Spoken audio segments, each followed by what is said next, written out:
Muchas gracias, señora presidenta. Asistimos al debate de la enésima prórroga de un estado de excepción, no ya encubierto, sino descarado, que ustedes quieren prolongar eternamente. Y lo quieren hacer por dos razones. En primer lugar, por su incompetencia culpable y, en segundo lugar, por su sectarismo sin límites. Señor Sánchez y señor Iglesias, que aunque últimamente se levanta del escaño, sabemos que nos escucha por el circuito interno, desde la cafetería o desde su despacho, ya nadie se fía de las cifras que dan ustedes, ni siquiera de las cifras de muertos. 27.000 nos dicen, más bien 50.000, pero lo sabremos. A todas las familias de los fallecidos queremos una vez más trasladarles nuestro pésame, pero también trasladarles nuestra promesa de que no descansaremos hasta que se haga justicia. Porque estamos ante un gobierno no solo culpable, sino también parece que irresponsable. Un gobierno que, al parecer, según las palabras del presidente del Gobierno, no ha tenido nada que ver en la catástrofe sanitaria. O era inevitable, y nos ha relatado la situación de otros países, obviando que estamos a la cabeza en el número de muertos por habitante, o es culpa de todos los medios de comunicación, incluso a los que hoy ha culpado el señor Sánchez de haber estado restando importancia al virus, o era culpa de otros, fundamentalmente de Madrid. Qué vergüenza lo suyo, señor Simancas. Pero resulta que ya conocemos los papeles de Fernando Simón, ya conocemos el papelón del doctor Simón. Ustedes conocían la letalidad del virus, sus consecuencias y el modo en el que se contagiaba entre humanos el 10 de febrero. Y el 8 de marzo a mediodía ya sabían que se habían disparado los contagios en Madrid. Y eso significa, señor Sánchez, que ustedes son culpables. Señorías, si cualquiera de los que estamos aquí vamos conduciendo nuestro vehículo mientras miramos nuestra agenda telefónica, atropellamos a un peatón y muere, seremos juzgados por homicidio imprudente y podríamos ser condenados a prisión entre 1 año y 4 años. Pues bien, el Gobierno iba conduciendo España únicamente mirando su agenda ideológica, ocultando información a los españoles, y ha provocado la muerte de miles de nuestros compatriotas. Señor Sánchez y señor Iglesias, ustedes ya solo piensan en cómo protegerse y en cómo engañarnos. Y ahora se han inventado eso del estado de alarma asimétrico, que no es más que un eufemismo para decirnos que en España siguen mandando los separatistas. Para confesar que la agenda política de socialistas y comunistas se comparte con los separatistas, es decir, con los cómplices de la investidura que no quieren que en España imperen los mismos criterios ni los mismos derechos, es decir, lo que han querido siempre desde hace décadas. ¿Nos puede decir qué es lo que ha intentado usted pactar con Esquerra Republicana de Cataluña o lo que ha pactado con el Partido Nacionalista Vasco? Usted utiliza un eufemismo permanentemente, cogobernanza.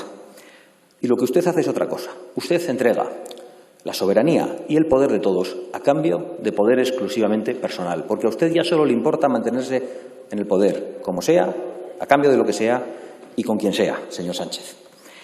Está claro que ellos mandan en tierra vasca y que aquellos otros señores mandan en tierra catalana, donde ya no impera la Constitución, fundamentalmente por su responsabilidad, aunque en esto he de decir que no es usted el único culpable.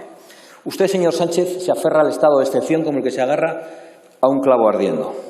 Usted dijo, y ha venido a repetir hoy, que sin estado de alarma habríamos tenido 300.000 muertos. Otro informe científico que usted se saca de la manga. Y yo le digo que si usted, y se lo digo en justa correspondencia, que si usted, el señor Illa, el señor Simón, el señor Iglesias no hubiesen ocultado información a los españoles y les hubiesen protegido, habían salvado la vida de más de 30.000 de nuestros compatriotas. Y le digo también que no se habría aplicado este estado de excepción encubierto, que no solo no salva vidas, sino que está hundiendo y destruyendo la economía nacional. Pero lo peor de todo es que además ustedes se han instalado, y lo hemos visto durante estas semanas, en el matonismo político. Ustedes han venido a esta Cámara, y lo hizo usted, señor Sánchez, en el matonismo político y en el chantaje. Lo añado. Vino a amenazar a esta Cámara y a los españoles chantajeando con que los españoles no cobrarían los ERTEs si esta oposición no le aprobaba a usted el estado de alarma. Y lo cierto es que hay más de 900.000 españoles, según el Colegio Oficial de Gestores, que no están cobrando los ERTEs desde marzo. Hay familias que no ingresan nada desde el mes de marzo y que no tienen qué comer por su nefasta gestión. Es decir, no pagan ustedes, pero su vicepresidente se harta de hacer campaña permanente y diaria sobre la renta mínima. Porque aquí lo primero, ¿saben qué es? Su propio escudo. Y por eso, en primer lugar, dan el dinero a las televisiones y a los artistas acólitos y parece que el escudo social y los trabajadores son siempre los últimos.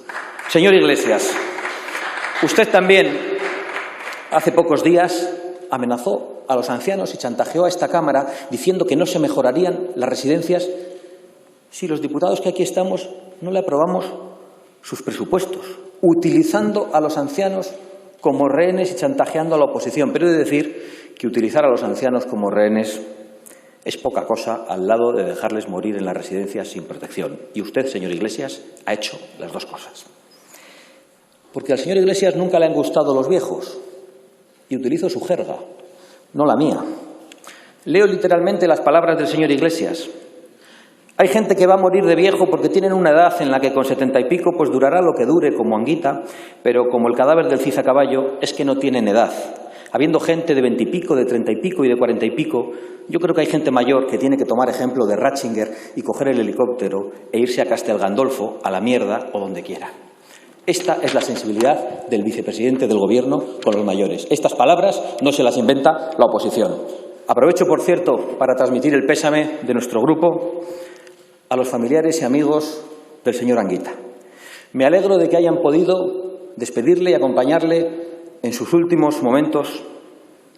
Me hubiera gustado que lo hicieran con algunas más medidas de seguridad, pero no importa. Me alegro.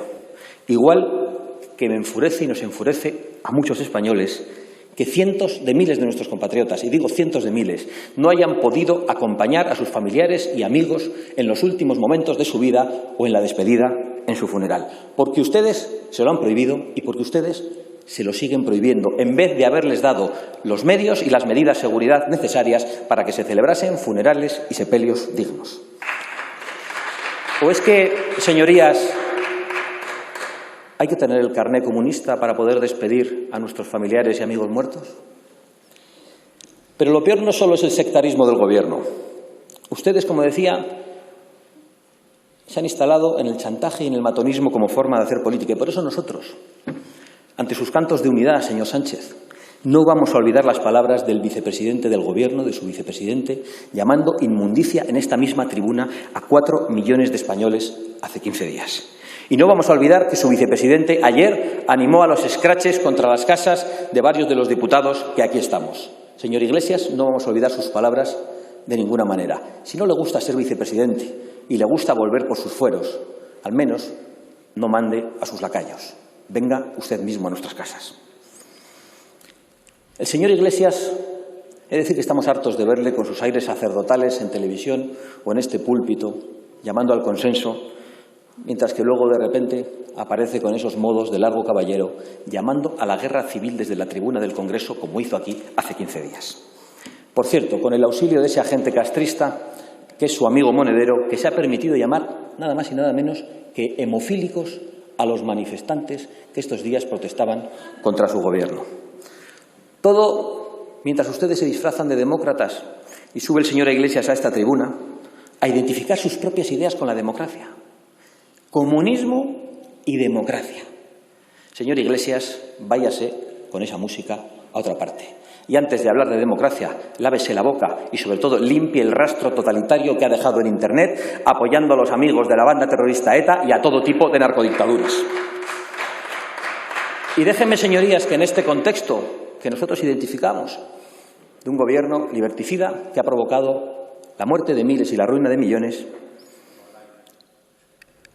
pues que nos encontramos a un partido como Ciudadanos que ha decidido ser útil al gobierno social-comunista apoyado por los separatistas, es decir, a la banda de Sánchez, y ser inútil a los españoles. Parece que el Partido Nacionalista Vasco es el nuevo modelo de Ciudadanos, que parece que solo quiere ser una bisagra y que quiere colocarse en una posición equidistante en estos momentos ante un gobierno que está atacando las libertades públicas. A Ciudadanos no le ha bastado, además, con apoyar este estado de excepción ilegal, sino que se ha deslizado también por la pendiente, lo han hecho algunos de sus cargos, de los insultos a los manifestantes.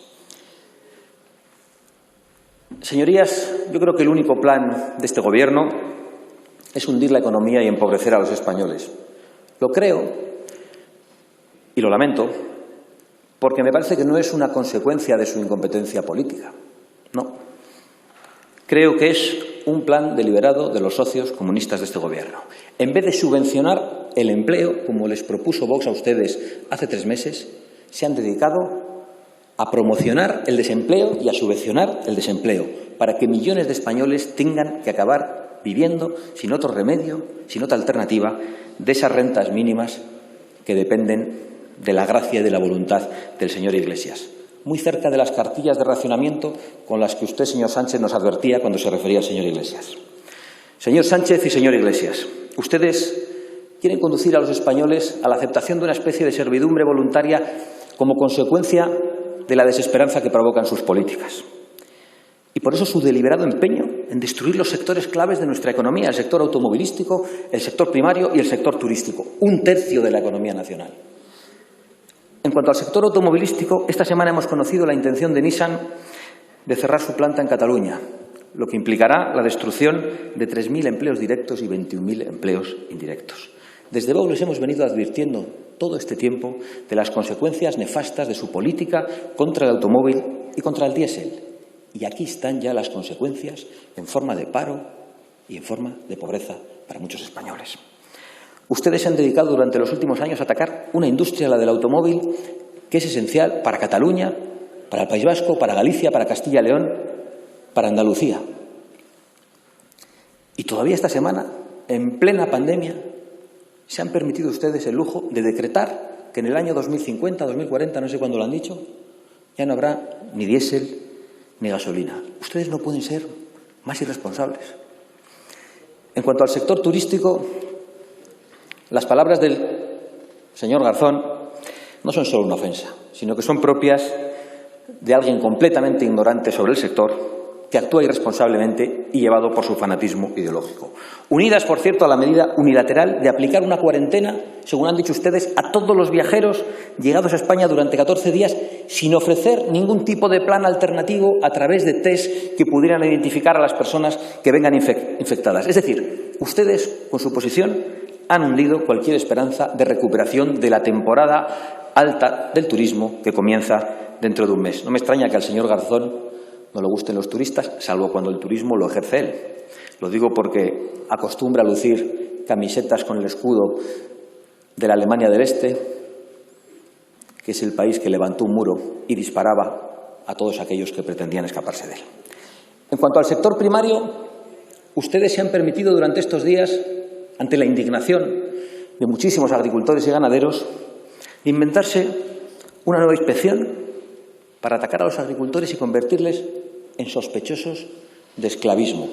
Y se atreven ustedes a hacer esto cuando llevan años promocionando o firmando tratados internacionales que permiten la importación de productos extranjeros, producidos en muchos casos con mano de obra esclava. ¿Ustedes son así? ¿Ustedes se han dado un golpe? ¿Ustedes de dónde han salido? ¿Cómo en plena pandemia se atreven a atacar a los 3 sectores básicos de nuestra economía, que representan 1/3 de la economía nacional? Por cierto, ¿cuándo van a reconocer que van a tener que pedir un rescate que va a implicar el recorte de sueldos públicos y el recorte de pensiones? ¿Cuándo van a decir a los españoles cuál es el coste exacto de sus políticas nefastas? Se lo repito porque tengo la impresión de que ustedes no van a confesarlo y que van a alargar en el tiempo esa información. Porque ustedes, como les decía antes, ya solo quieren protegerse a sí mismos y protegerse de los españoles. Usted subió a esta tribuna en marzo, señor Sánchez, alertar de los bots de ultraderecha en las redes sociales. Se les están llenando las calles de bots, se les están llenando los balcones de bots, se les está llenando toda España de bots, de españoles que protestan contra su gobierno y que exigen la dimisión del señor Sánchez y del señor Iglesias. La revuelta de los balcones, de las cacerolas y de las mascarillas es imparable, por mucho que ustedes utilicen campañas de desinformación o por mucho que lo impidan sus delegaciones del Gobierno o las consejerías de Sanidad de Ciudadanos. El civismo de los españoles que están saliendo a manifestarse a las calles, manteniendo la distancia de seguridad y con mascarillas, es un ejemplo ante el incivismo de un Gobierno y de algunos miembros, como el vicepresidente, que rompió la propia cuarentena para acudir a un Consejo de Ministros. Estos son los modos de la izquierda, igual que su modo político ha sido siempre dividir a las sociedades como están haciendo en este momento. Concluyo, señora presidenta. A la izquierda nunca le ha gustado la nación, ha preferido la lucha de clases. Y como eso ya ha fracasado, veo que le hace gracia al señor Errejón, ahora se han inventado ustedes la lucha de barrios. Y han tratado de catalogar a los españoles entre los que viven en un barrio acomodado y en un barrio humilde. Y han querido decir a toda España y al mundo entero que solo protestaban los españoles que vivían en la calle Núñez de Balboa, con insultos, llamándoles hemofílicos, llamándoles cayetanos, y con el auxilio estúpido de Ciudadanos en este caso. Pues bien, la revuelta de las cacerolas y de las mascarillas ya se ha extendido por todos los barrios, humildes, acomodados, populares y por toda España. Y ustedes no van a poder detenerla, por mucho que se empeñe el señor Marlaska, que es el que firma las prohibiciones para que los españoles, con toda seguridad y dentro de vehículos, puedan manifestarse en Cataluña. Concluyo. Usted, señor Sánchez, y usted, señor Iglesias, creo que no tienen ni remedio, ni escrúpulos, ni disculpa. Y por eso quiero hacer un llamamiento desde esta tribuna a todos los españoles, voten lo que voten, vivan donde vivan, a que se unan a la caravana de vehículos del día 23 de marzo para exigir la dimisión de un gobierno que con su gestión criminal ha llevado a la ruina a millones de españoles y a la muerte a miles. Señor Sánchez y señor Iglesias, paguen y váyanse de una vez. Gracias, señora Abascal.